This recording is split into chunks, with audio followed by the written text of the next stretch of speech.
Hello my dear student, स्वागत है आप सभी का आपके प्यारे यूट्यूब चैनल साजी इंस्टीट्यूट ऑफ लर्निंग में। आशा करता हूं कि आप सभी स्वस्थ होंगे और अपने अध्ययन के कार्यों में लगे हुए होंगे।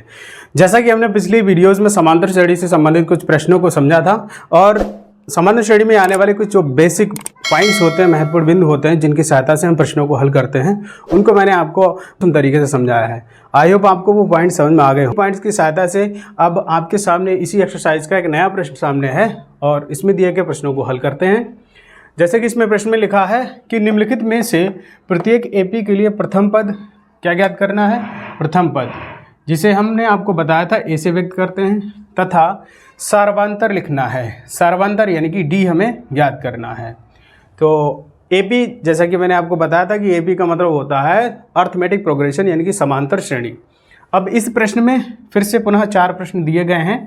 पहला प्रश्न है, दूसरा है, तीसरा है और चौथा है। ये चारों प्रश्नों में हमें एक एक करके सॉल्व करना है और हर एक प्रश्न में प्रथम पद और सार्वंतर हमें बताना है। तो आपके सामने मैंने पहला प्रश्न लिख रखा है इसका कि पहला प्रश्न है 3, 1, -3, -1, -3। अब इस प्रश्न में हमें ज्ञात क्या करना है? अकॉर्डिंग टू क्वेश्चन प्रथम पद और सार्वंतर। तो आपको बताया गया है कि प्रथम पद का मतलब ही होता है पहला पद। तो इसका ये जो पहला पद है वो क्या है? 3 है, जिसे हम ए से व्यक्त करते हैं।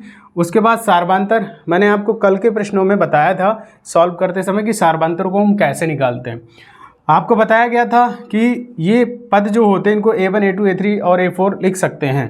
तो इसको यदि मैं A1 लिखूं, इसको A2 लिख दिया जाए, इसको A3 माना जाए और इसको A4 माना जाए, तो जो सार्वंतर होगा उसका सूत्र मैंने आपको बताया था। क्या लिखते हैं? A2 minus A1।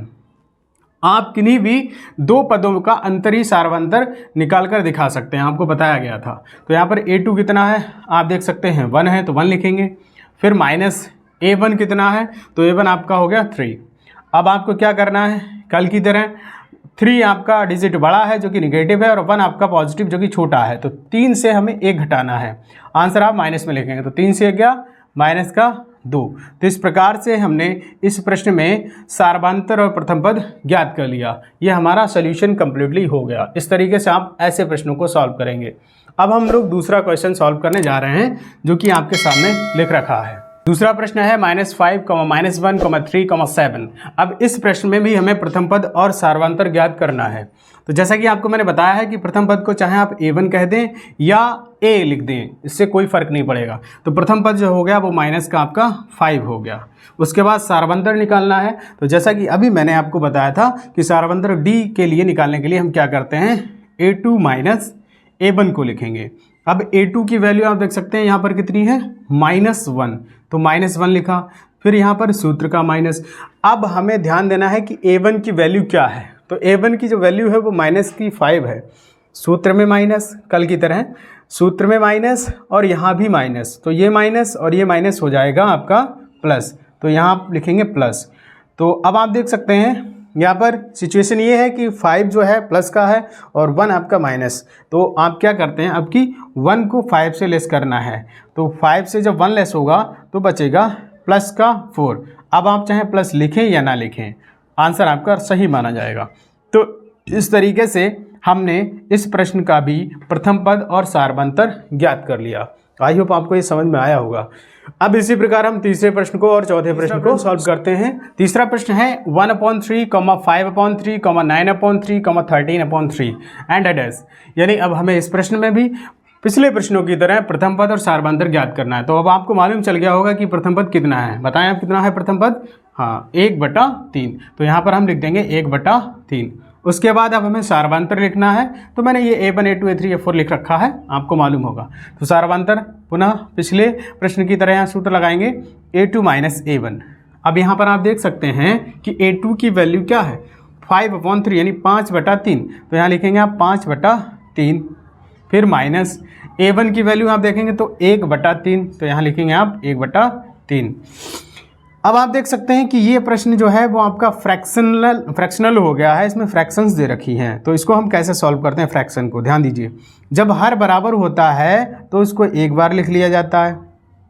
हर बराबर होने पर उसको हम एक बार लिखेंगे और अंश में अगर प्लस का निशान है तो जोड़ देंगे और यदि माइनस का निशान है तो हम घटा देंगे। तो 5 - 1 तो हम जब 5 से 1 लेस करेंगे तो आ जाएगा आपका 4 और नीचे वही आपको 3 लिखना है।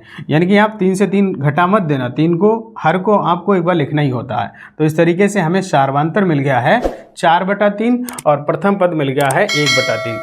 आई होप आपको ये भी प्रश्न समझ में आ गया होगा। अब हम चौथा प्रश्न सॉल्व करेंगे। प्रश्न है 0.6, 1.7, 2.8 एंड 3.9।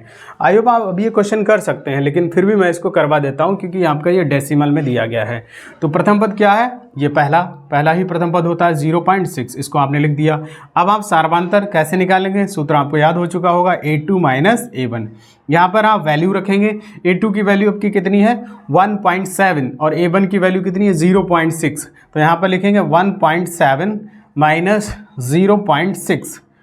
अब आपको क्या करना है? इन 1.7 से 0.6 को लेस करना है।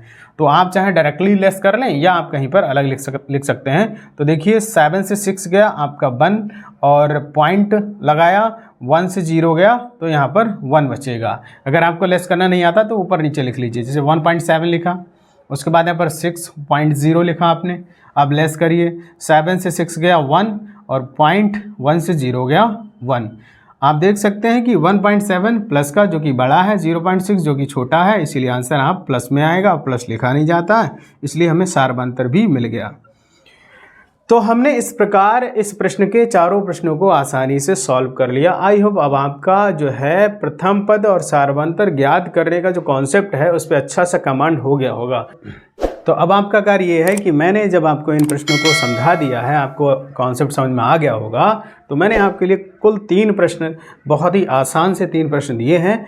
इनका आप आंसर जो है कमेंट बॉक्स में कमेंट करके लिखकर दिखाएंगे, जिससे कि मुझे लगेगा कि हाँ आपने इन प्रश्नों को समझा और इस कॉन्सेप्ट को आपको अच्छे से समझ में आ गया है, जिसकी सहायता से आप ये सॉल्व कर पा रहे हैं।